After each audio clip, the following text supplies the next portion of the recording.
story you are about to hear is true. Only the names have been changed to protect the innocent. Fatima Cigarettes, best of all long cigarettes, brings you Dragnet.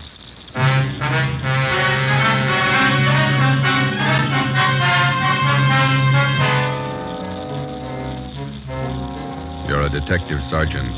You're assigned to Juvenile Bureau. A potential killer roams the halls of one of the high schools in your city. Girl students have been brutally slashed by the criminal. Your job, stop him. If you want a long cigarette, smoke the best of all long cigarettes. Smoke extra mild Fatima. Yes, Fatima is the king-size cigarette which contains the finest Turkish and domestic tobaccos superbly blended to make it extra mild, to give Fatima a much different, much better flavor and aroma than any other long cigarette. That's why Fatima has more than doubled its smokers coast to coast. Enjoy extra mild Fatima yourself. Best of all long cigarettes. It's wise to smoke extra mild Fatima. It's wise to smoke extra mild Fatima.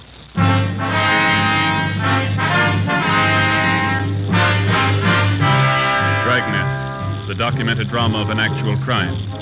For the next 30 minutes, in cooperation with the Los Angeles Police Department, you will travel step by step on the side of the law through an actual case from official police files.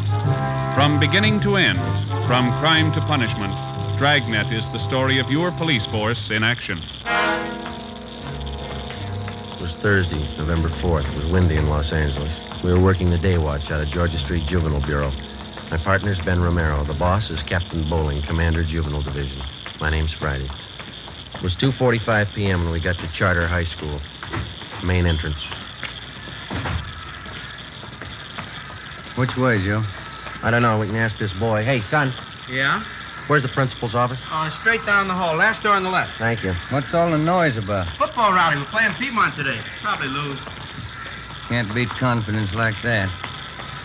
Kids are sure funny nowadays. Yeah. Check that sign. Mm-hmm. Junior prom. $1.25 for couple. Makes you feel old, doesn't it? I never did go to those high school dances. How come? Couldn't dance. Wife says I still can.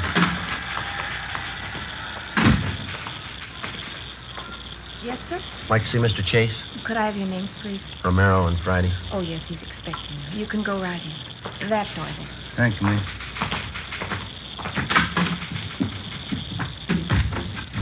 Mr. Chase? Yes? My name's Friday. I talked to you on the phone. Oh, yes, certainly, Sergeant. Have a chair. Thank you. This is my partner, Ben Romero. How do you do, sir? How are you, Mr. Chase? Sit down, sit down. Certainly glad to see you, gentlemen. I'm at the end of my rope.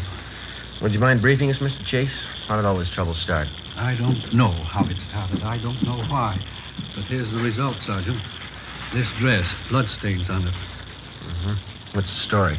A woman stormed in here and said her daughter came home from school yesterday wearing this dress. As she told her mother she'd been knifed here at the school. Mm-hmm. How many cases like this have you had? 21 in the past 3 weeks. Why didn't you notify us? Believe me, Sergeant, I didn't know which way to turn. When I first learned about these knifings, I wanted to call in the police, but some of the girls who'd been cut, the parents didn't want it reported. The publicity, the notoriety, they didn't want it. Hope you realize, Mr. Chase, that it's a pretty serious business. Believe me, I did realize. What could I do? The knifings had to be stopped. The parents didn't want them reported. I've tried everything humanly possible to find out who's responsible. What have you tried, Mr. Chase? Well, I called on some of the older students from the Boys' Council. I placed them all over the grounds of the buildings and told them to keep an eye out. No results, huh? The knifings have gone right on. This past week, they've even gotten worse. Oh, that reminds me. Just a moment, please. Yes, Mr. Chase? Doris, would you get Jim Travers, please? Have him come to my office right away. Yes, Mr. Chase. Travers is head of the Boys' Council. He helped organize the system of guards. He might be able to give you some information. You said a minute ago that the situation has been worse this past week. You mean the knifings have gotten more frequent? More frequent and more serious. One girl was cut very badly this morning. She had to be sent home. Are most of these girls cut in pretty much the same manner? The school nurse treated some of them. She says it looked to her as though the girls had been slashed with a very sharp knife, probably a razor. Is there any definite time pattern to these knifings? All of them happen between periods when the students change classes. The corridors are pretty well crowded, That's why it's so difficult to pin it down to any one person. I see. How about the victims themselves, Mr. Chase? Is there any set pattern there? That's what has me frightened. How do you mean? Most of the victims are rather pretty girls. Whoever's doing this seems to have a preference for them. It's frightening when you think of what kind of mind the person must have. It's a little more than frightening, Mr. Chase. Huh? The person with a knife must be a mental case, probably a dangerous one. I don't think he's going to be satisfied with just knifing the girls. Killing? Possible if we let it go much longer. You wanted to see me, Mr. Chase? Come in, Jim. I would have come sooner. I was tied up with a rally committee. Jim, this is Sergeant Friday and Sergeant Romero, police officers. Right, Jim. Hi, They're here Sergeant. to investigate the knifings. I thought maybe you'd be able to help out with some information. Well, I still have the fellows on the council watching the corridors. We haven't seen anything yet. Well, do you have any time after the rally, Jim? We'd like to have you show us around. Okay, Sergeant. Is the school nurse still in her office? I'd like to talk to her, too. I think so. Jim, when does Miss Wesley go home? 3:30 on Thursday, Mr. Chase. I'll tell her to stay on a few minutes. That's fine. We'll meet you outside the office here, huh? Okay, I'll see you later then. Right. Is school out for the day? Yes, it is. Guess we'll have to wait till morning to interview the victims. The first class is at 8 o'clock. I'll have the girls assemble in the classroom next to my office. All right, Mr. Chase. Thank you. I'll be right back, Doris. See you gentlemen out. Looks like the rally's just breaking up, huh? 3 o'clock now. The game's at 3:30. The kids certainly jam up the corridor. Come on, come on.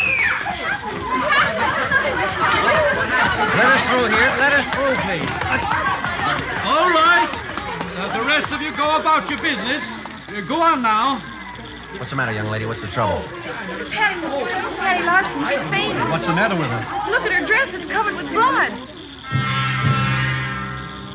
An ambulance was called, and the injured girl was taken to Georgia Street Receiving Hospital, where she was treated for a cut on her right forearm and a deep slash across her hips. She was not in serious condition. It was the doctor's opinion that the wounds had been inflicted either by a very sharp knife or more probably a razor. A detail of plainclothesmen were dispatched to Charter High School to keep the grounds and quarters under strict surveillance until further notice.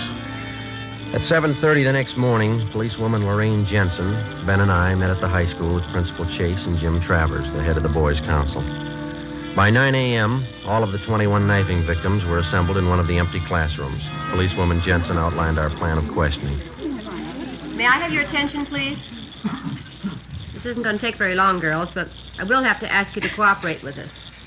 Try to remember every detail of the time and the place that the knifings occurred. Do you all have a report form to write out? Yeah, they're all set. We'd like to have you write 3 things. First, exactly where you were when you were injured. After that, write the date and the time. Make that just as close as you can remember. I don't remember, do you? I don't know what to write. At the bottom of the page, write the name of the person you suspect might have cut you. Your answer will be kept confidential.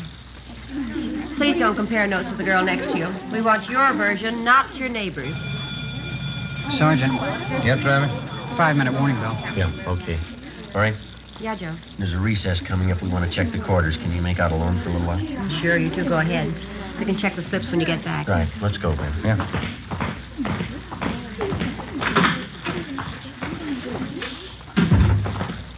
Top of the stairs is best, Sergeant. Okay. If you stand back a little from the railing, no one down below can tell if they're being watched either. Okay. I'm pretty much interested in police work. You know, the lie detector and stuff. Mm-hmm. You keep on going here? One more flight. All right. I wrote a paper once on the lie detector for our physiology class. The teacher liked it. That's so. Yeah. I've been reading how they take fingerprints, cloth imprints, and all that. Pretty interesting. Here we are. We can keep an eye on the whole corridor from here. Okay. What detail do you officers work out of? Georgia Street Juvenile. You know Lee Jones or Ray Pinker? Oh, yeah. I've read a lot about the crime lab. Why don't you come downtown some afternoon? We'll show you around. That'd be swell. Okay.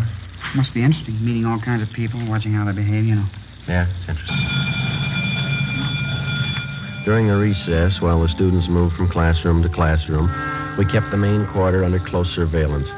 The other men from Juvenile Bureau covered the rest of the quarters. We kept an eye on the main quarter during the third recess between periods at 11 a.m. Again, no results. At 11:30, Travers went to check with the members of the boys' council to set up the noontime watch. Ben and I went back to the classroom on the main floor to check with policewoman Jensen. We helped her tally the results of the questioning of the girl victims that morning. Let's see, 17, 18, 19. Well, that takes care of the lot. Let's see. There it is. Now what's it mean? Well, 12 say they were knifed on the main corridor, 3 knifed outside the building, 4 on the stairway, 2 in a classroom. The times they list. Doesn't look like there's any pattern there. How about the suspects that they wrote down? That's even got me beat. We've got more of them than we have victims. Here. There's 4 pages of names. Some of the girls wrote down as many as 5 suspects. That's going to help a lot. How many altogether? Let's see. 34. Oh, hi, Mr. J. Did you find out anything? Well, it didn't turn out too well. Nothing definite. Terrible morning. Parents calling up, newspapers. I don't know. Certainly out of my hands. Are there any assemblies scheduled for this afternoon? Yes, after the 5th period. Why? Well, I think maybe you better cancel it. Seems like every time the kids are crowded together, we just ask for trouble. All right, I'll have it canceled. Fine. Something else, Mr. Chase. Yes? The girls that we had in this room this morning, the victims, we'd like to have every one of them brought back here after the next class, can we? All right, Sergeant. I'll have excuse slips sent to each one of them. Thank you, sir. Gives you the chills. Those kids getting cut up in broad daylight. Whoever it is, the guy's got a stomach for it.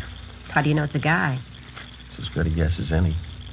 How about the school employees, the janitors, and the rest of them? Checked them all out this morning. When we get the girls back here, we'll go through the same routine. One thing we missed the last time we talked to them. Yeah? We asked them to pick suspects. We might have more luck if we have a bigger choice.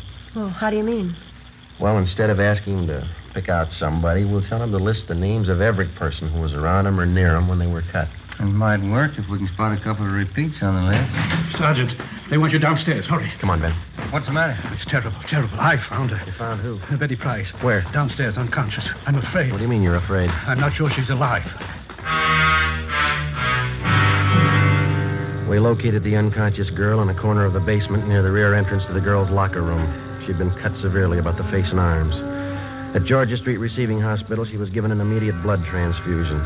In addition to her wounds, she was also treated for shock. We questioned the victim. She stated that she did not see the person who attacked her. Later that afternoon, she was removed to her own home upon the advice of her family physician. 1:35 p.m., Ben and I got back to the high school and checked in with policewoman Lorraine Jensen. How'd the last station turn out, Lorraine? Really, a lot better. It was a good idea, Joe. Yeah? How'd we come out? Pretty good. Yeah, the list they made out. 21 of them. Uh-huh. Each girl listed an average of 8 persons around her at the time she was knifed. Yeah? There's one name that occurs on 19 of these 21 lists. Here, Joe. Jim Travers.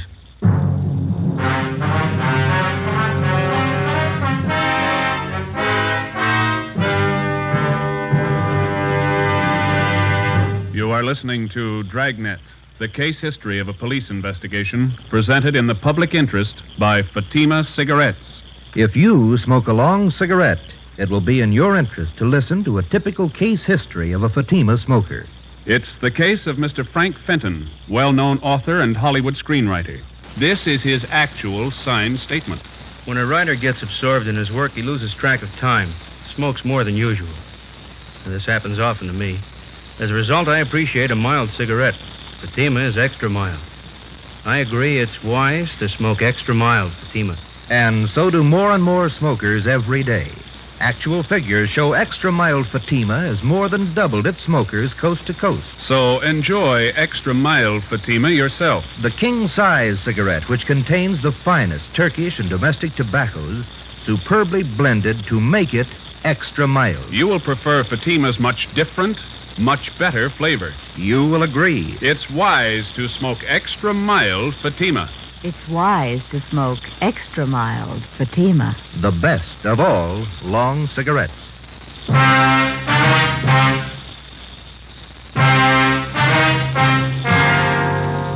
Friday, November 5th, 1:45 p.m. Ben and I started checking on Jim Travers.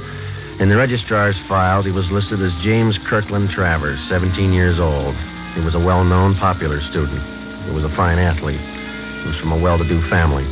His father was the head of an engineering firm. His mother was from one of the oldest families in the city. During his 3.5 years at Charter High, Jim Travers had maintained close to an A average in his studies. He'd been president of his class since freshman year, and he'd held numerous other class offices. We interviewed his teachers. They had nothing but praise for Travers. They tabbed him as a brilliant young man with an excellent future. We asked about Travers' friends, who he palled around with. We picked up a small lead. We were told that he had very few, if any, close personal friends among the students, but he did have one girl at the high school he was especially fond of. Her name was Barbara Ferris, a tall, dark-haired girl, exceptionally pretty. Her scholastic record was almost as high as Travers. 2 p.m. Policewoman Lorraine Jensen and I interviewed the girl in a small room off the principal's office. We're not singling you out, Barbara. We're interviewing most of the girls in the upper classes. You mean about what's been happening around school? Yes, that's right. Well, I don't know much about it. I was talking to Jim Travers last night. He's a friend of mine. He told me why you were here. How long have you known Jim Travers, Barbara? Oh, since freshman year, I guess. You go steady with him? Well, we don't like to call it that, but I guess so. We go to the dances together. Sometimes we go to the show on weekends. Do you go out with him very often? No, not very often. Jim's usually pretty busy. He studies a lot. Does he go out with other girls, do you know? Well, no, I don't. Once he went out with Betty Fisher. He said he didn't like her much. Betty's kind of a party girl. Jim likes to talk about things. You know, physiology, books, stuff like that. Do you get along with him pretty well? We get along fine. Sometimes he's moody, but I guess I am too. Could you tell us a little more about Jim? What's he like? Well, what do you want to know that for? Is there anything wrong? No, it's just routine questioning, Barbara. We have to check on everybody. Oh, I see. Well, Jim's certainly all right. He's like the rest of the fellows at school, I guess. Only he's smarter than most of them. Well, is there anything maybe that's odd about him that you noticed? Anything very different? No, not that I've noticed.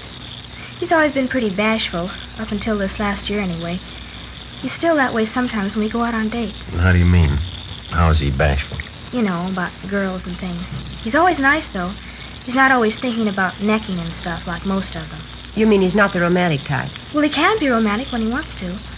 Once we parked outside my house after a dance. He's always nice. There was just this one time. What was that? Well, he kissed me, and then he twisted my arm behind my back. He kept twisting it for no reason. Yeah? I told him it hurt me, but he wouldn't let go. He kept twisting my arm. What'd he say? That's what was so funny. He said, "I like you better than any girl I know." Yeah? Then he said, "That's why I'm hurting you." After talking with Barbara Ferris, we had a pretty good idea that Jim Travers was the suspect we wanted. But because of his fine background and his record, we realized that we'd have to prove beyond any question of a doubt that he was the guilty person.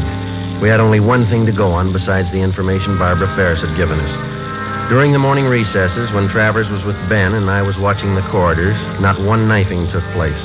When we had left Travers and gone downstairs to check with policewoman Jensen, a girl had been found slugged and cut at the rear of the girls' locker room. 2:30 p.m., Ben and I met with the suspect. How's it going, Sergeant? Any luck? Not much, Jim. What's that, another rally? No, a band practice. The junior prom's tonight, isn't it? Yeah. You talked to the girl who was knifed downstairs, huh? Find out anything? No, not much. You want to stick with us this afternoon? I think you might be able to help us out. Sure. I've got the fellows on the council standing by if you want them. Fine. Let's go outside, huh? Got something to tell you. Sure, okay. We can go out this way.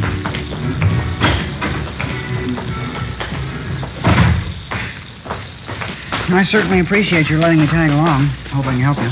I think you can, Jim. So when we talked to those girls this morning, we drew up a new list of possible suspects. Yeah? Funny thing, one of the names on the list was yours. Well, I've got nothing to hide. Well, we'll make a systematic check of each name on the list and start with yours. Well, will we have to go on the lie detector? I'd like to try that. I never saw one. Only pictures of it. No, you won't have to go through that. It'll just be a couple of questions, and then we're going to check your locker. Okay, I'd be glad to show you. Does this take us to the locker room? Yeah, we can cut through here. Say, when we were questioning those girls this morning, some of them said that they saw you in different parts of the building when the knifings took place. What do you mean? Well, your location didn't exactly jibe with your classroom schedule. In other words, your class was on the 3rd floor, but you were seen down in the main corridor. Now, how do you account for that? Well, you see, I usually take walks between periods. Sitting in classrooms makes me nervous sometimes, you know. Uh-huh. Here, I'll get the door. All right. Any other questions I can answer, Sergeant? No, that's all. How'd you happen to get interested in police work, Jim? You said your father was an engineer, didn't you? Yeah, that's right. I don't know how I got interested. I just took to it, I guess. I always liked to watch people's reactions and their behavior. Fascinating. The locker room's down this way. Okay. What are you planning on doing when you graduate? College? Yeah, I guess so. Dad wants to send me to MIT. It's a good school. Yeah. Say, if you ever have the time, I'd sure like to see some of the ballistics equipment down at the police crime lab. I've read up on ballistics quite a bit, too. Oh, is that so? Yeah. The polygraph lie detector. That's my favorite, though. Wonderful machine. Mm-hmm. Imagine charting positive and negative reactions like that. It's marvelous. Yeah, it is. Say, have either one of you ever read Dawson's treatise? I think it's called The Psychology of the Criminal Mind. You ever read it? I think we had that in training, didn't we, Ben? Something like that, yeah. How about Criminal Behavior and Its Basis, Maxwell's book? Did you ever read that one? No, I don't think I did. It's a great book. I got quite a few textbooks on crime. There's one on sex crimes I just got. It's very good. Mm-hmm. This the locker room? Yeah, I almost went past it. My locker's down this way. How do you shave, Jim? You use an electric razor or a safety razor? Me? Electric razor. They're the best. Yeah, they're a lot easier to use. Here it is. I'll open it for you. All right. Ben, you got those envelopes? Oh, yeah. Yeah, they are. Okay, would you step aside there, Jim? Yeah, sure. We'll get some dust scrapings from the shelf here. All right, there you are, Ben. You want to mark it? Yeah. Jim Travers, dust scrapings from locker. All right. Let's see here. Here's some more scrapings from the bottom of the locker this time, huh? Okay, I'll seal these envelopes. Oh, here's a nail file. Okay, Jim. Now, will you hold out your right hand? Oh, yeah, okay. Hold an envelope under his hand, will you, Ben? Catch the nail scrapings. Yep, here we are. Say, what's all this for, Sergeant? Oh, it's just routine with everybody, Jim. Just gonna take some sample specimens to run through the spectrograph. The spectrograph? Mm-hmm. Now, let me scrape that middle fingernail a little. Oh, okay. That's it. Now the index finger. What about the spectrograph? We use it all the time. Well, it won't work in a case like this, will it? All right, that's all for the right hand, Ben. Don't forget to mark the envelope. Yep. Let's see. Jim Travers, scrapings from fingernails of right hand. There we go. All right, now the left hand, Jim. Yeah. No, we don't know if this is going to work or not. It's worth a try. We'll know this afternoon. This afternoon? Yeah. We'll have to run you through on the machine. Hold the envelope a little closer, Ben. Oh, yeah. Well, how's it going to help you? It might tell us what you had for breakfast a week ago. It might tell us what kind of clothes you wore 3 days ago. The kind of objects you came in contact with. Oh. Well, what kind of principle does it operate on? Oh, I don't know. We can ask Lee Jones. Here, let me get the scrapings from your thumb. All right, there it is. Now seal it and mark it, Ben. Huh? You want to call the office and tell them we're on our way in? Yeah, I'll be in that room right next to the principal's office. Okay. You can close your locker, Jim. That's all. Yeah, all right. We'll check the things in your pockets when we get to the crime lab. Let's go. That spectrograph must be a marvelous machine. Well, it's worked for us a lot of times. We've got evidence on a suspect that either convicts him or clears him. You'll probably get a kick out of it. I'd like to see it. You say it tells you everything a person's come in contact with, huh? Yeah, that's right. Could it tell you how I shave? Well, how do you mean? I mean, with an electric razor or a safety razor. Oh, yeah, sure. That's one of the primary things. I don't know exactly how it works, but it does the job. We'll get Lee Jones to explain it to us. Out this door. We can cut across the courtyard. Oh, these are sure nice grounds. Will they keep me long downtown, Sergeant? What do you think, Jim? You know, the strange part about these knifings out here... What's that? Whoever's responsible probably doesn't even realize what he's doing. No. Mentally, he's sick. He's very sick. Best thing for him would be a doctor. Mm-hmm. Just like any other sickness, it's not going to get better by itself. Yeah. The only trouble is he's just getting his appetite up with these knifings. Now, if he goes much longer... How about that spectrograph, Sergeant? Say, for instance, well, if I happen to hold a knife in my hand, or maybe a razor. Oh, yeah, that'd show on the machine. We go in here? Yeah, huh? It's a terrible thing. Whoever it is. Terrible thing. Yes, it is. In here, Jim.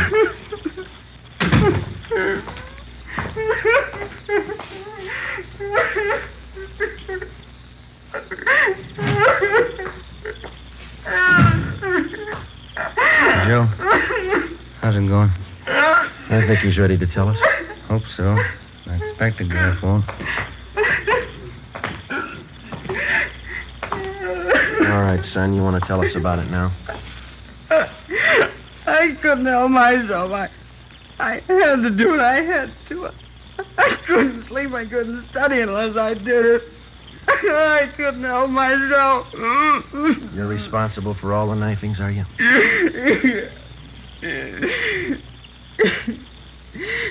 You knew, didn't you? Who told you? You told us, Jim. I'm glad you caught me. It was getting worse. Might have been too late. I'm glad you caught me. Why? Barbara. After the prom tonight, Yeah. I was going to kill her.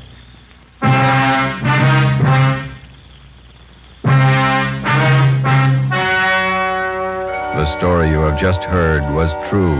Only the names were changed to protect the innocent. On December 15th, the hearing was held in Juvenile Court, Department 38, City and County of Los Angeles, State of California. In a moment, the results of that trial. It's amazing how many long cigarette smokers are changing to extra mild Fatima. Here is the actual report. From coast to coast, Extra Mild Fatima has more than doubled its smokers. Yes, more and more smokers every day are discovering that Fatima is the king-size cigarette that is extra mild. Extra mild because it contains the finest Turkish and domestic tobaccos superbly blended to make it extra mild, to give it a much different, much better flavor and aroma. Enjoy extra mild Fatima yourself. Best of all long cigarettes. It's wise to smoke extra mild Fatima. It's wise to smoke extra mild Fatima.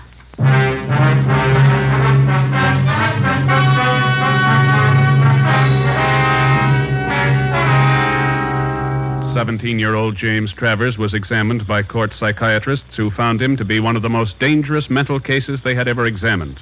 The boy's parents, who cooperated to the fullest with the police officers and with the court, made only one request, that the boy be committed to a private sanitarium.